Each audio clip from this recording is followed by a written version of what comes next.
एक समय था जब भारत सरकार कहती थी, हम दो हमारे दो, लेकिन अब भारत का एक बड़ा राज्य कह रहा है, तीसरा बच्चा पैदा करो सरकार देगी 30,000 रुपये, चौथा बच्चा पैदा करो मिलेगा 40,000 रुपये। जी हाँ, आंध्र प्रदेश सरकार ने ऐसी पॉलिसी अनाउंस की है जिसने पूरे देश में डिबेट शुरू कर दी है। लेकिन सवाल ये है, आखिर सरकार अब ज़्यादा बच्चे पैदा करने के लिए पैसे क्यों दे रही है? क्या भारत में पॉपुलेशन कम होने वाली है? क्या इंडिया भी चाइना, जापान और साउथ कोरिया जैसी पॉपुलेशन क्राइसिस की तरफ बढ़ रहा है? और क्या लो फर्टिलिटी फ्यूचर में खेती, गांव और इकोनॉमी के लिए सबसे बड़ा खतरा बन सकती है? आज के इस वीडियो में हम समझेंगे इंडिया की पॉपुलेशन का शॉकिंग फ्यूचर। आंध्र प्रदेश के मुख्यमंत्री ने घोषणा की है कि तीसरे बच्चे पर 30,000 रुपये, चौथे बच्चे पर 40,000 रुपये। सरकार सिर्फ कैश रिवॉर्ड ही नहीं, बल्कि फ्यूचर में बच्चों की free education, nutrition support, maternity benefits, parental leave जैसी सुविधाओं पर भी विचार कर रही है। लेकिन सबसे बड़ा सवाल, जो देश कभी पॉपुलेशन कंट्रोल की बात करता था, वो अब ज़्यादा बच्चे पैदा करने को क्यों एनकरेज कर रहा है? 90s और 2000s में इंडिया की सबसे बड़ी चिंता थी तेज़ी से बढ़ती पॉपुलेशन। उस समय टीवी एड्स आते थे, परिवार नियोजन अभियान चलते थे, छोटे परिवार को आइडियल बताया जाता था, क्योंकि उस समय भारत की फर्टिलिटी रेट बहुत ज़्यादा थी।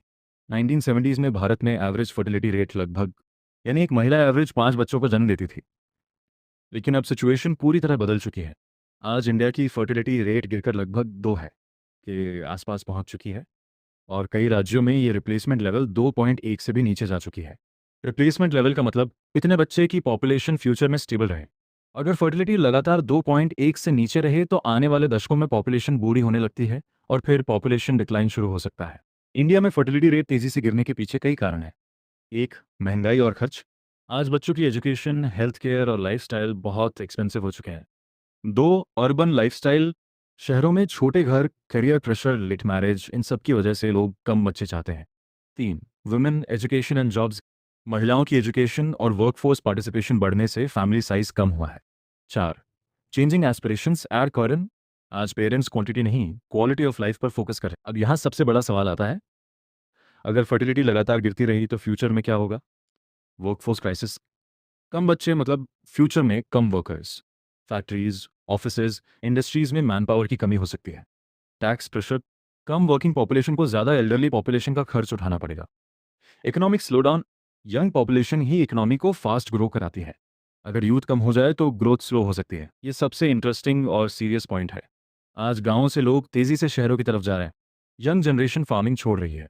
अगर फर्टिलिटी और कम हुई तो फ्यूचर में गांव खाली हो सकते हैं, खेती करने वाले लोग कम हो सकते हैं, फूड प्रोडक्शन पर प्रेशर आ सकता है। जापान और चाइना के कई गांव आज लगभग खाली हो चुके हैं।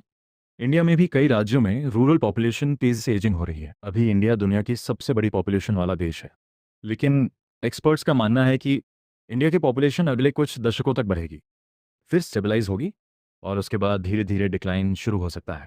लेकिन बड़ी बात यह है, भारत में हर राज्य की सिचुएशन अलग है। कुछ राज्यों में फर्टिलिटी बहुत कम हो चुकी है, जबकि कुछ राज्यों में अभी भी पॉपुलेशन ग्रोथ ज़्यादा है।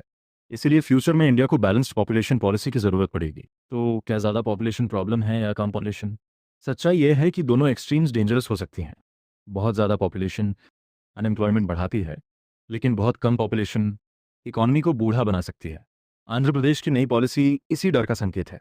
सरकारें अब समझ रही हैं कि फ्यूचर की सबसे बड़ी कंपटीशन सिर्फ टेक्नोलॉजी की नहीं, बल्कि पॉपुलेशन और वर्कफोर्स की भी होगी। तो आप क्या सोचते हैं?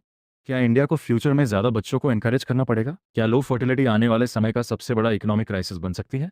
और क्या गांवों और खेती का फ्यूचर खतरे में है? कमेंट करके ज़रूर बताइए।